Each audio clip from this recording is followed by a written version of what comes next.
Morning everyone, I think it's -5. I've got banging tunes in my head to the point where I can't hear myself.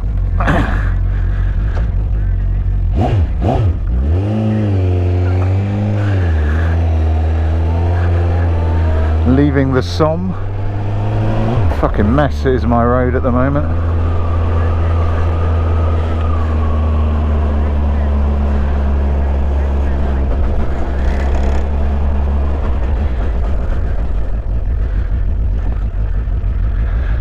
I've got a couple of hours to go this morning. I won't have you with me all the way,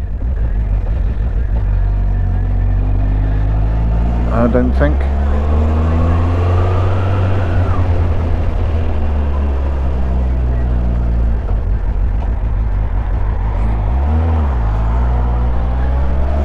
The ground is quite slippy.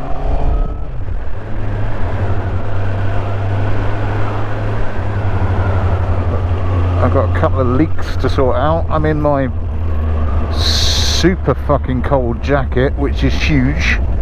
I've got 2 sets of gloves on.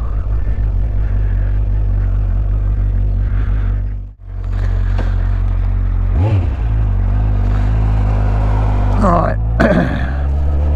Oh.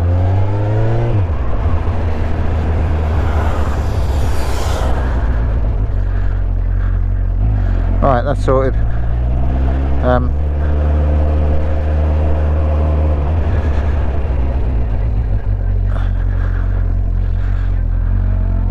So you see I've gone for a different jacket. This is my I don't know, my spare. I don't like it because it ain't got many pockets, and I have a very discreet packing system, so I know where everything is in my pockets, and I can't do it in this jacket. But it's got like 3 layers on it. It's turbo warm, he says. No, it's a damn sight warmer than my other one, and it's cold today. And the bit that always gets me is the cuffs. Cuffs are really snug. They're kind of designed to go over your glove, which I don't like, because obviously the baffling doesn't quite work for the cold, or it go, yeah, whatever.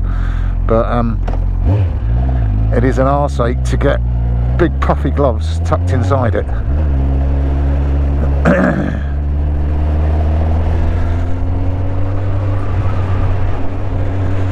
I've got my normal gloves, my normal cold weather gloves, but I've got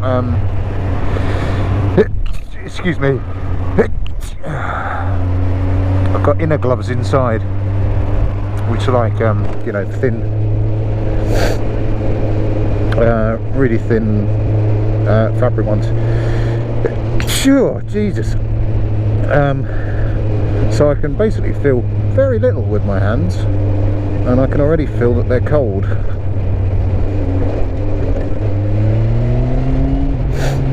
But we'll see. I haven't put my wind baffles on yet, which I probably should have done. If I am ever going to do it, I should have done it by now.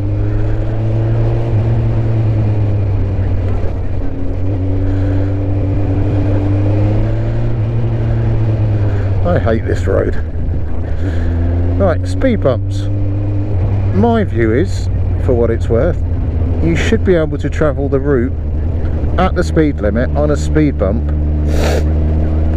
without your lower teeth going through your nose.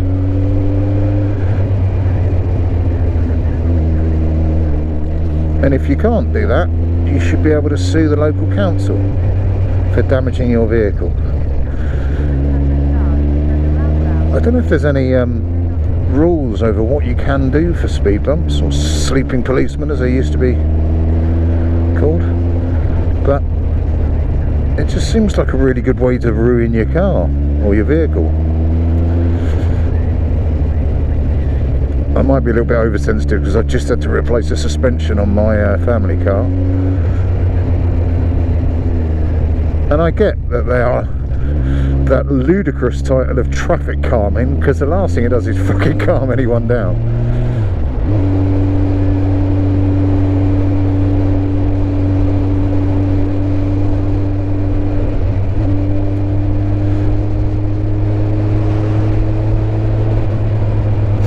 I've got so many layers on that the second I stop I fog up.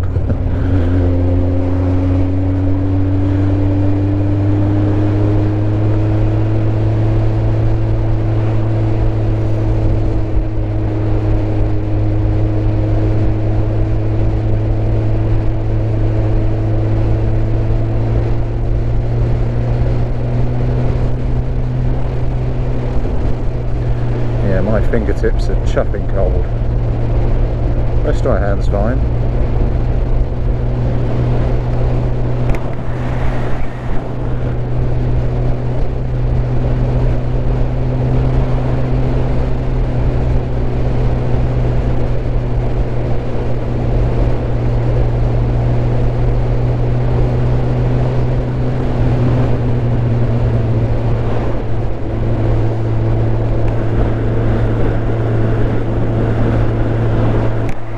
Good, I'm fogging up constantly.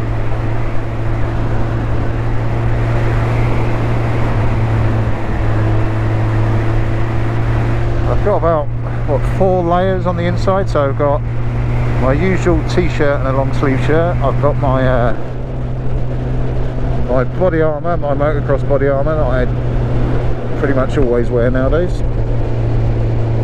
I've got a jumper on under that, and like a running gilet over the top of my body armour. Over the body armour? No, under the body armour. So a little, like, I don't want to say a body warmer because it's a wind cheater more than anything else.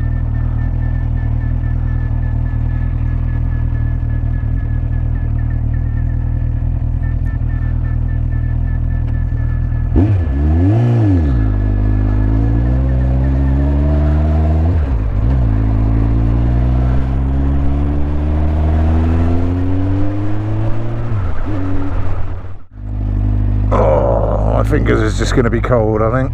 Nothing I can do about that.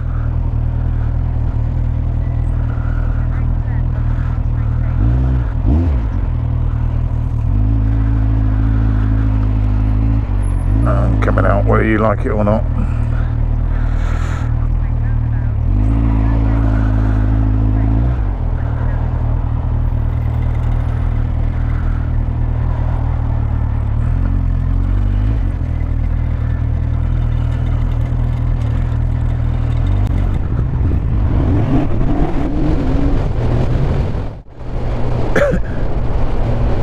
For those uninitiated to the M25, so particularly my overseas viewers, this is about as good as it gets.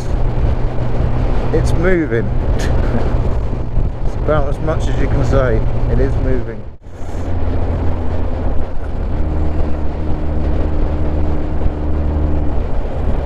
Don't. Fucking people indicate before they look.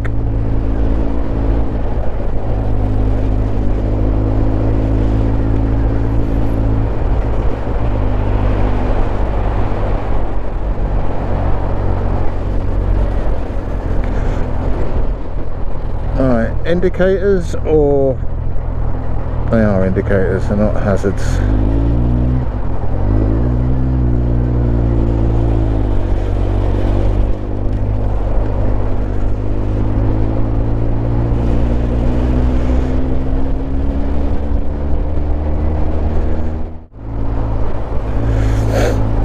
It does look like there's a nice big lane down the middle here just for me,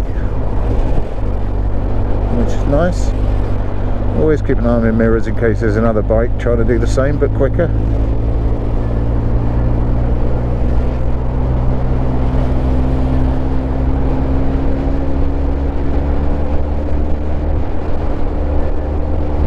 your motorway system's fucked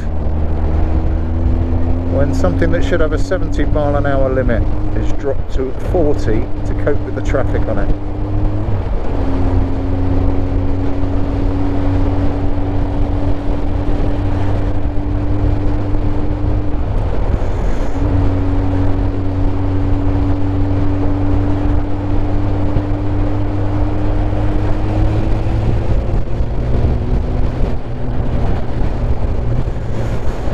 Naughty, that wasn't really filtering. Didn't find myself in a particularly awkward place then.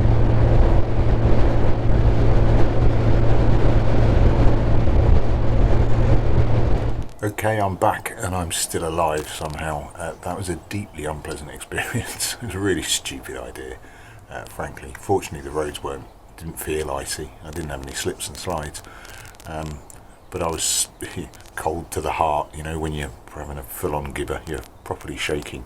I was fine when I was riding, fortunately, but the second I stopped, not pleasant. Now, a few guys have asked about kit, so I did say that I'd cover it. Now, I'm massively fortunate in many ways, but I have a shite cupboard, which has all my biking shite in it. So, my boots are indoors. I wear army surplus boots, something with grip, something with ankle support, and something I can walk in, because I am fundamentally a commuter. I'm not a full leathers bouncing up and down type dude. So army surplus shops, nice and cheap, relatively cheap, but really good quality. So army boots, I wear jeans, padded jeans, Kevlar jeans, again, rather than Cordura or leathers. I do have a set of leathers, but I'd never wear them, ever. I've mentioned about my jacket, but I'm not sure how many people have actually seen it. Now, I bought this. I'm an ex-cyclist, I suppose, and I was a cycle commuter for a while in Bristol, and I had a fixie, and I got knocked off. So I bought, I really trashed my arm and my shoulder, so I bought like motocross armour, which I then wore under my cycling kit. I've started to wear that about a year ago. I forgot I had it. It's back of a cupboard somewhere. So I wear that every time I'm on the bike now for extra protection, predominantly because it's got good spinal protection on it, which and particularly when it's cold, that neoprene is freaking lovely. So generally it's long sleeve t-shirt, that. And I did have then a thin, like cycling jumper over the top and a wind cheater type thing. But that's probably my favourite bit of kit. Plus it beefs you out as well, makes you look huge. My normal jacket, which does have elbow protection, it does have some spine protection, but not a great deal, which is why I go for that. This was what I was wearing on that one. You know, same with most of my kit, second-hand jobby. It's old. It's a proper old man jacket, but you know, decent protection. But more importantly, it's got, you know, 1, 2, 3 layers. It's fucking roasty toasty. Now, all of that I find doesn't really cover my neck and my chin, so I do. Again, an old bit, I think I got that for skiing, an old fluffy buff, and I generally carry a second just in case, and ended up wearing both of them. Gloves wise, half decent make, only Halfords, but nice and thick, and on occasion inner gloves, which I desperately needed that on the ride, and I wore. Now these again, army surplus, these crack me up, because they are gloves AFB crew, so armoured fighting vehicle crewman gloves, and the bit that particularly cracks me up about it is they do actually say they do have a left and a right, and they can only go on one hand. It says everything you need to know about AFB crewmen, I think. Right, helmet, let's dig that out and have a proper look in the warm, because it's warmer, but it's still fucking cold.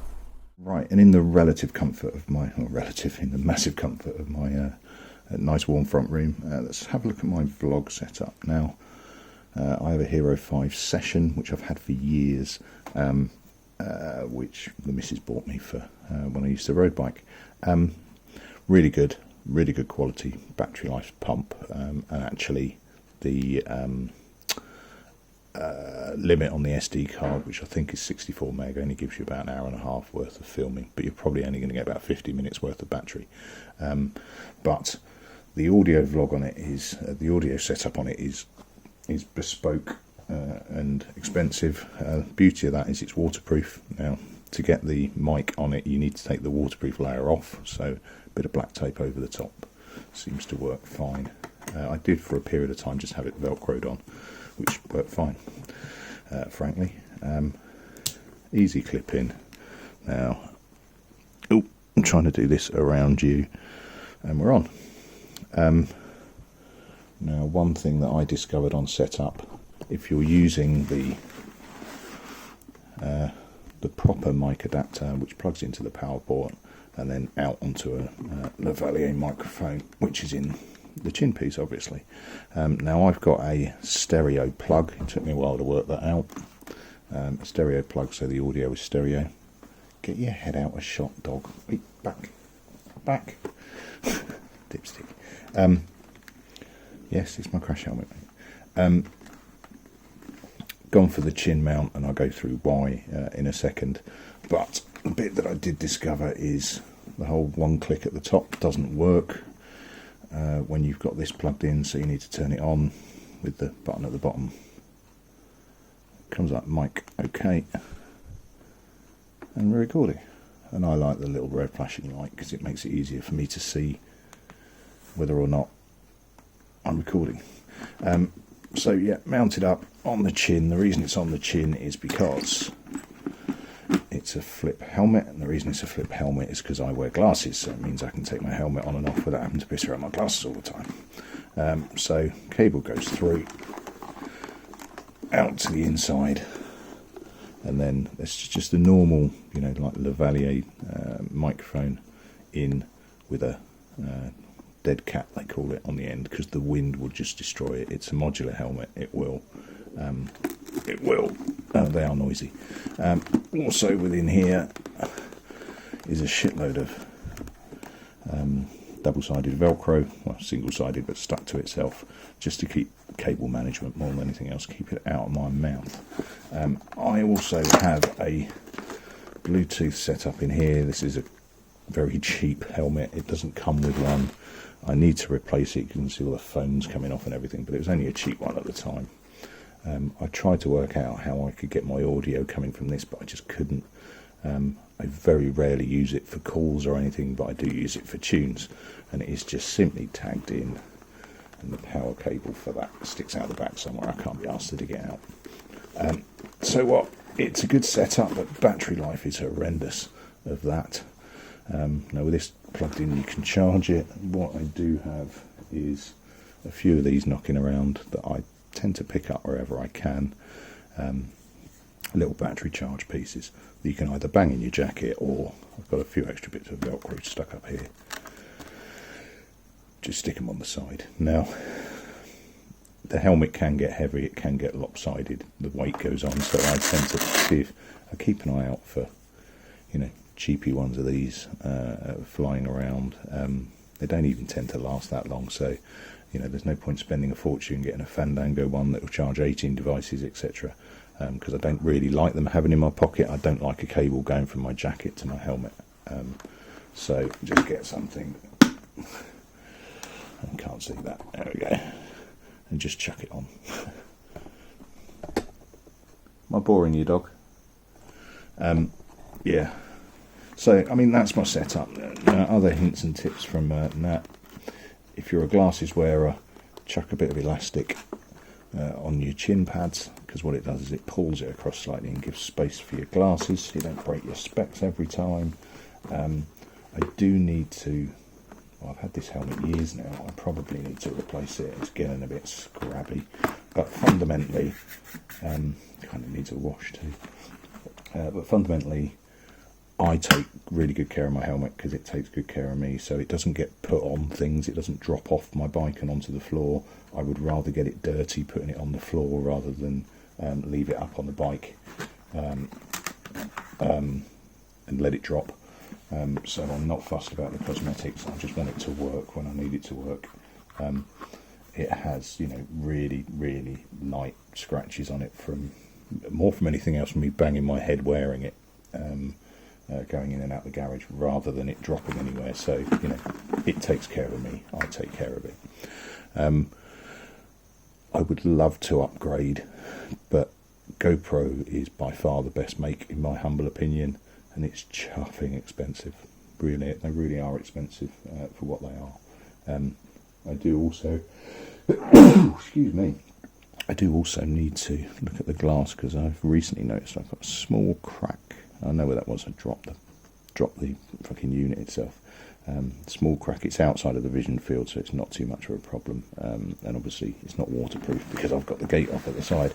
I have used that solution of black masking tape over the hole, with a tiny hole cut out for the cable. That seals it. I've used it in all conditions and never had any problems with it in terms of rain. Obviously it's not submergible, but I'd argue if my helmet's submerged, I've got greater things to worry about than my video footage. Yeah, that'll do me. So keeps me warm, keeps me safe, or my kit keeps me warm and safe. My helmet keeps me particularly safe. I do need to replace it at some time, just so I'm concerned about getting old, rather than it's got anything specifically wrong with it. Problems with vlogging. I had dramas trying to get it in stereo, and eventually I sort of bodged a solution for it. I can't even remember exactly how I did it, but that's, you know, audio is difficult, and you end up choosing between bike audio to a degree and your voice, although you could set up parallel recording with something else, but I'm not that bothered. Power management is the one. The issue with the GoPro 5 Session is small, it's compact, doesn't add a lot of bulk to the helmet, but there's no external battery, so you can't stop, whip out a battery, swap them over and do it again. You can charge on the go, which is the way that I end up doing it, although I routinely forget these. I sound like I'm preaching, but yeah, I normally forget to carry them, or I forget to charge them. Right, that'll do me for another one. I'm not going to go and play with the bike today because it's fecking cold. I might have a bit of a toy later on, but I think that'll do me for one. Cheers all, I'll catch you later. Say goodbye, lady. Oi. Say goodbye. Cheers all, catch you later.